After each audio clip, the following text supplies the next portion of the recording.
Welcome to our channel Telugu Prabha. నేను మీ journalist Yagnamurthy. Megastar Chiranjeevi హీరోగా నటించినటువంటి మనశంకర వరప్రసాద్ గారు 19 రోజుల బాక్సాఫీస్ రన్ ని పూర్తి చేసుకుని ఈ రోజు 20వ రోజు నడుస్తూ ఉంది. సో ఆ సినిమా సంబంధించి లేటెస్ట్ గా ఒక పోస్టర్ రిలీజ్ అయింది. బుక్ మై షోలో ఏకంగా ఈ సినిమా 3.7 మిలియన్ టికెట్స్ ని అమ్మకాలు జరిపినట్లుగా ఆ పోస్టర్ తెలియజేస్తోంది. ఇది నిజంగా ఒక హ్యూజ్ అచీవ్మెంట్ అని చెప్పాలి. కేవలం ఒక బుక్ మై షోలోనే ఈ స్థాయి టికెట్స్ సోల్డ్ అవుట్ అవడం అనేది ఒక విశేషంగా చెప్పుకుంటూ ఉన్నారు. So all time record for a regional film అని కూడా దీనికి వాళ్ళు క్యాప్షన్ జోడించారు. అంటే ఒక రీజనల్ ఫిల్మ్ కి బుక్ మై షోలో ఈ స్థాయి టికెట్లు అమ్ముడవటం అనేది ఇదే మొదటిసారి అని చెప్పేసి తెలుస్తోంది. సో 3.7 మిలియన్ టికెట్స్ అంటే ఈ లెక్కన బుక్ మై షో యాప్కి ఎంత ఆదాయం వచ్చి ఉండాలి. ఎందుకంటే ఒక టికెట్ మీద బుక్ మై షోకి 10 రూపాయల కమిషన్ లభిస్తుందని చెప్పేసి సమాచారం ఉంది.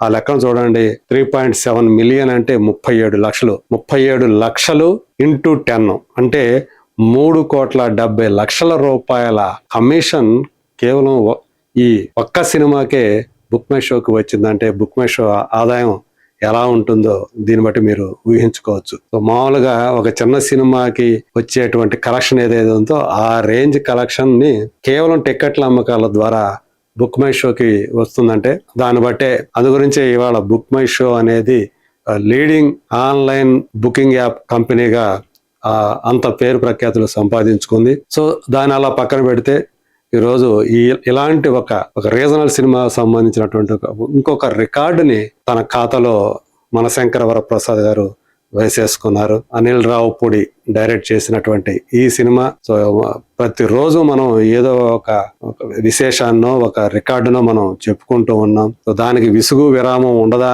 అని కూడా కామెంట్లు వస్తా ఉన్నాయి. సోషల్ మీడియాలో చూసుకుంటే ఎన్ని రికార్డులు ఈ సినిమా సాధిస్తుంది, ఇంకెన్ని సాధిస్తుంది అనేటువంటి చర్చ నడుస్తా ఉంది. సో ఏదేమైనప్పటికీ కూడా సో ఇన్ని రోజులుగా ఆయన 70 ఏళ్ల వయసులో మెగాస్టార్ ఆడియన్స్ ని అలరిస్తూ తన ఏదైతే కామెడీ టైమింగ్ ఉంటుందో అలాగే తన డైలాగ్ డిక్షన్ తోటి అలాగే ఆ హుక్ స్టెప్ అనేటువంటి సాంగ్ ఏదైతే ఉందో దానితోటి ఆయన విపరీతంగా ఆకట్టుకుంటూ ఉన్నారు.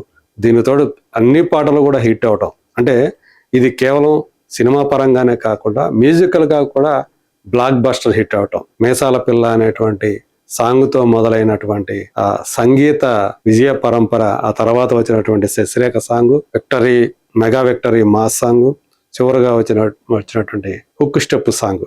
ఆ సాంగ్ తోటి ఆటా సందీప్ కూడా ఈ రోజు వార్తల్లో వ్యక్తిగా మారాడు. ఎందుకంటే ఆ హుక్ స్టెప్ సాంగ్ ని కంపోజ్ చేసింది, కొరియోగ్రఫీ చేసింది ఆటా సందీపే. సో ఒకప్పుడు లారెన్స్ అలాగే ప్రేమ్ రక్షిత్ ఇలాంటి వాళ్ళందరూ కూడా ప్రభుదేవ చిరంజీవికి డాన్స్ కంపోజ్ చేసి ఆ హుక్ స్టెప్స్ అనే వాటిని రూపొందించి ఆయన చేత చేయించి వాళ్ళు ఎంతగా పాపులర్ అయ్యారో కొరియోగ్రాఫర్లుగా మనందరికీ తెలుసు. సో ఇప్పుడు మళ్ళీ ఆటా సందీప్ వంతు వచ్చిందని చెప్పేసి అందరూ కూడా చెప్పుకుంటూ ఉన్నారు. సో ఇప్పుడు ఈ మైల్ స్టోన్ గురించి చెప్పుకున్నాం.